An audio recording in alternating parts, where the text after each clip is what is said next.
John Daniel Miller Hamilton c.1892 September 24, 1973 was a Republican politician from the U.S. state of Kansas.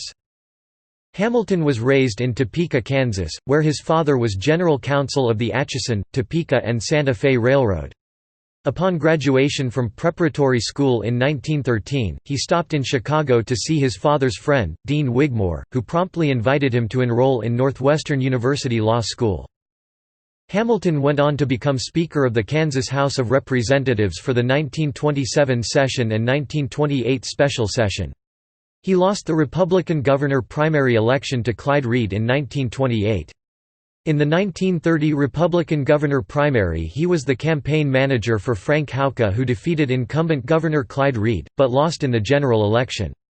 As Houka's campaign manager, Hamilton was also made chairman of the Kansas Republican Party from 1930 to 1932. In November 1932, following the death of Kansas Republican National Committeeman David Mulvane, Governor Alf Landon had Hamilton elected as the new Kansas Republican National Committeeman for Kansas, a role he filled from 1932 to 1940. In 1936, following the nomination of then-Governor Alf Landon to run against President Franklin D. Roosevelt, Mr. Hamilton was appointed chairman of the Republican National Committee. His picture was on Time's cover on September 23, 1936. Landon lost the election in a landslide, but Mr. Hamilton continued as chairman of the Republican National Committee until 1940, due in large part to the considerable help of a freshman Illinois congressman, Everett Dirksen, whose eloquent support turned back several efforts to replace Mr. Hamilton. Mr. Hamilton personally visited 3,000 GOP county chairmen during his four-year term, and, in the process, eliminated the huge Landon campaign debt. Mr. Hamilton presided at the 1940 Republican National Convention that nominated Wendell Willkie to run against Roosevelt. When, according to well-established custom, Willkie picked his own National Party chairman, Mr. Hamilton retired from active politics.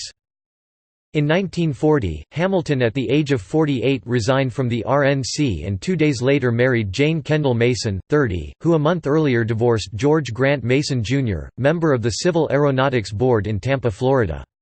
According to former First Lady Grace Coolidge, Jane Kendall was the most beautiful debutante who ever entered the White House. At the urging of members of Philadelphia's Pugh family, he came to Philadelphia, rather than return to Kansas, and joined the Pepper firm. Even in private practice, he remained an active and shrewd observer of the political scene. He was a consummate raconteur of political stories, and in the days before timesheets, partners and associates drifted into his office for impromptu gatherings where they heard Hamilton tell tales of political lore. Hamilton received national and international attention in 1950, when he was appointed to represent Harry Gold, a Philadelphia chemist and confessed courier in the Julius and Ethel Rosenberg network that passed atomic secrets to the Soviet Union. In 1955 he became chairman of the Pepper Law Firm and resigned the position in 1964.